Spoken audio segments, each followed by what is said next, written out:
നമസ്കാരം, കൊട്ടാരക്കര മീഡിയയിലേക്ക് സ്വാഗതം. തമിഴ്നാട്ടിലെ സിനിമാ പ്രേമികൾക്കിടയിൽ ഇപ്പോൾ ഏറ്റവും ചർച്ചയായിരിക്കുന്നത് മലയാള സിനിമകളാണ്.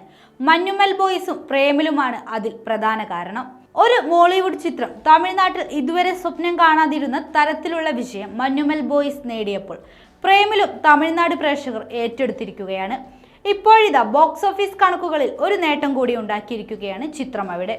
ഈ വർഷത്തെ റിലീസുകളിൽ തമിഴ്നാട് ബോക്സ് ഓഫീസിൽ ഏറ്റവും കളക്ഷൻ നേടിയ 10 സിനിമകളുടെ ലിസ്റ്റിൽ പ്രേമലും എത്തിയിരിക്കുകയാണ്.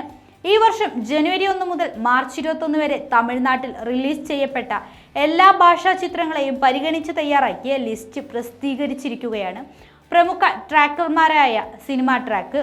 അവരുടെ കണക്ക് പ്രകാരം ചിത്രം തമിഴ്നാട്ടിൽ നിന്ന് ഇതുവരെ നേടിയിരിക്കുന്നത് 4.61 കോടിയാണ്. 127 തിയേറ്ററുകളിലായി 4379 ഷോകൾ ട്രാക്ക് ചെയ്തതിൽ നിന്നുള്ള കണക്കാണിത്. 3.40 ലക്ഷം ടിക്കറ്റുകളാണ് തമിഴ്നാട്ടിൽ പ്രേമലു ഇതുവരെ വിറ്റിരിക്കുന്നത്. അതേസമയം ഇതേ ലിസ്റ്റിൽ 1-ാം സ്ഥാനത്ത് മഞ്ഞുമൽ ബോയ്സ് ആണ്. തമിഴ് താരചിത്രങ്ങളായ ഐലാനയും ക്യാപ്റ്റൻ മില്ലറും ഒക്കെ മറികടന്നാണ് മഞ്ഞുമൽ ബോയ്സ് ഈ നേട്ടം സ്വന്തമാക്കിയത്.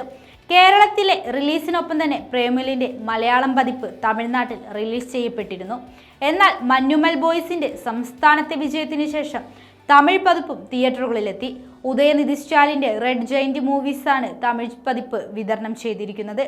മികച്ച മൗത്ത് പബ്ലിസിറ്റിയാണ് ഈ ചിത്രത്തിനും അവിടെ ലഭിക്കുന്നത്.